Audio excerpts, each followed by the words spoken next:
Yo, what's up, y'all? Freightliner Trucker Ty here. Alright, now I'm gonna tell y'all a story about how I failed a drug test and never even touched drugs a day in my life. Now, this was before I was a truck driver, but thank God about that too. But I feel like this is a good life lesson for people. Alright, so a long time ago, me and my friend, we decided to go to a club in the local area. We went there. I felt good as hell the whole time. It was a lot of people smoking cigarettes and shit. It was a lot of cigarette smoke in the air. For some reason, I felt good as fuck. Like I won $1 million. And I found two chicks, a black chick and a light-skinned chick, slim, big ass, big titties, look like fucking models. I'm dancing with them the whole fucking night, having fun. Now, I don't drink, I don't smoke, I don't do none of that shit. When I go to clubs, I drink orange juice, and that's about it. So, I'm partying with the women, having fun, and then all of a sudden, I wake up in my motherfucking bed. And I'm thinking to myself, like, maybe I was fucking dreaming. Until I pulled the cover back and realized I'm wearing the same clothes that I was wearing in the club in my dream. So I know it wasn't a fucking dream, but I couldn't remember how long I was in the club, when the fuck I left, none of that shit.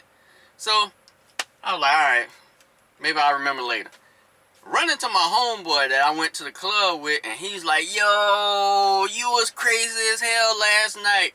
And I was like, what? What you talking about? He was like, man, you really wanted to fuck those two fat chicks.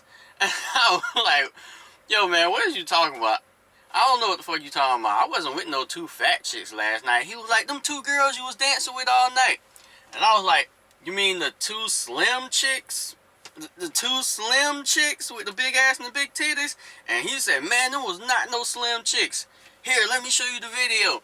And so he shows me a video of me dancing with two fat chicks, dry humping them in the air and shit, and smacking them on the ass and being squished in between them like a fucking sandwich. And we not talking about no small chicks. We talking like 280 pounds type shit. So I'm looking at the video like, did I get catfish or some shit? Is that me? And that was me.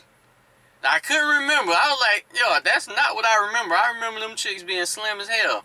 So I'm perplexed and shit. Now, fast forward 3 months. I go apply for a job at this company that makes plastics. Huge factory. So I aced the interview. They love me so much that they put me on the schedule before I even went to take the drug test. So I go to take the drug test. And it was a hair test. My first time doing a hair test. And I asked the woman there about, hair tests and shit. And I said, so what happens if, if a motherfucker is completely bald? And she went through the list of things saying, okay, first they go for your hair on your head, your eyebrows, the hair on your face, underarm hair, the hair around your balls and private area. And if there's no hair there, they go to ass hair.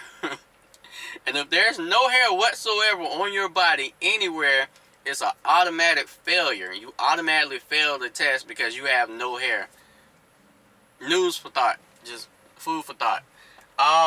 So she takes hair out my head. I leave.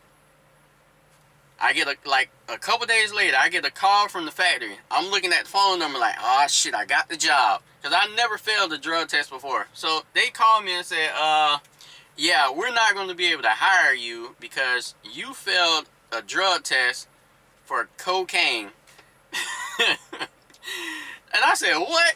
I'm sitting here thinking like, yo, this can't be right. And he don't stop there. He said, not only did you fail a test for cocaine, you had so many milligrams of cocaine in your system that you have to have been doing cocaine every day of the week. Yo, when he told me that shit, I almost fucking lost it. I almost lost my fucking mind. I said, yo, that's not true. That shit is wrong as fuck. So he says, well, the only way we can hire you now is if the place that did the test said they made a mistake.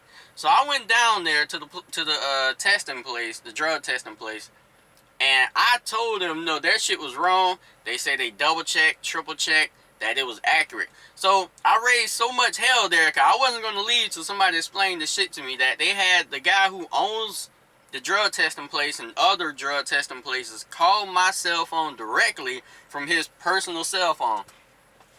And he starts asking me all these questions. You sure you don't do cocaine? I said, yeah, I'm pretty sure I'm not a fucking cocaine addict that does cocaine every motherfucking day. And pretty sure I don't have the money to do cocaine every day. So that means I must be sucking dick for cocaine, and I don't suck dick or do cocaine.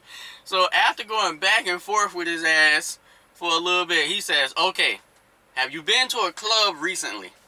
And I thought back. I said, yeah, I've been to one about 3 months ago. He said, okay, were they smoking at the club?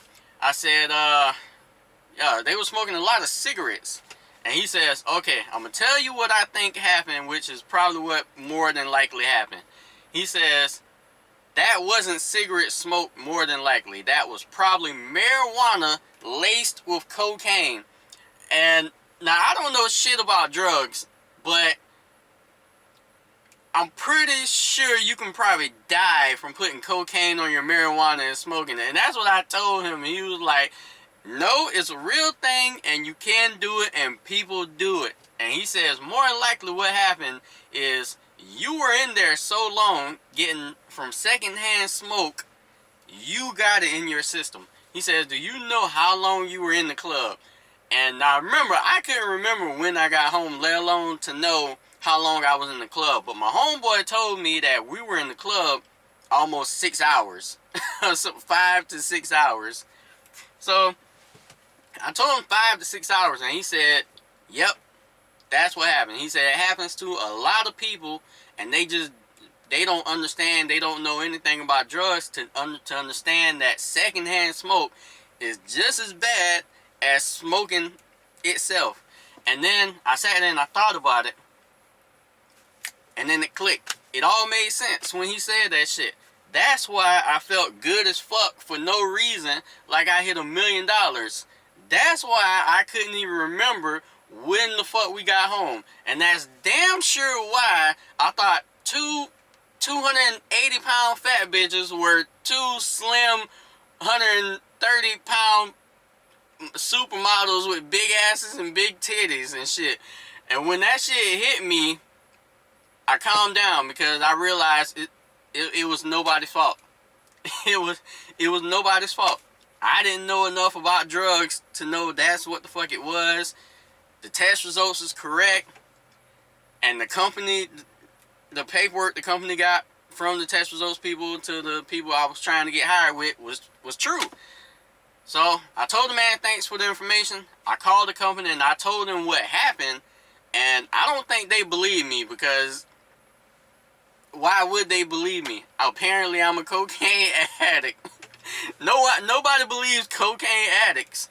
So companies like that is only going to believe what's on paper. So I couldn't be mad at nobody, but I learned a valuable lesson. And I got a copy of those results to this day, and I got that shit laminated as a fucking reminder that secondhand smoke is literally just as bad as smoking by itself.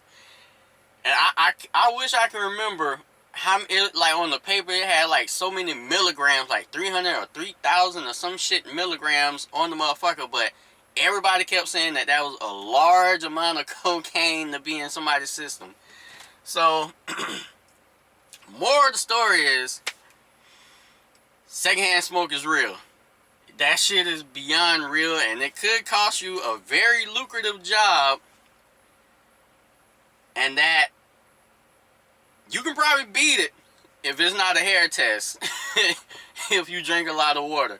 But if you do the hair test, from what I was told by salons across America, that they do have a shampoo that you could use that could temporarily, I guess, throw off the test or some shit to where you can pass it.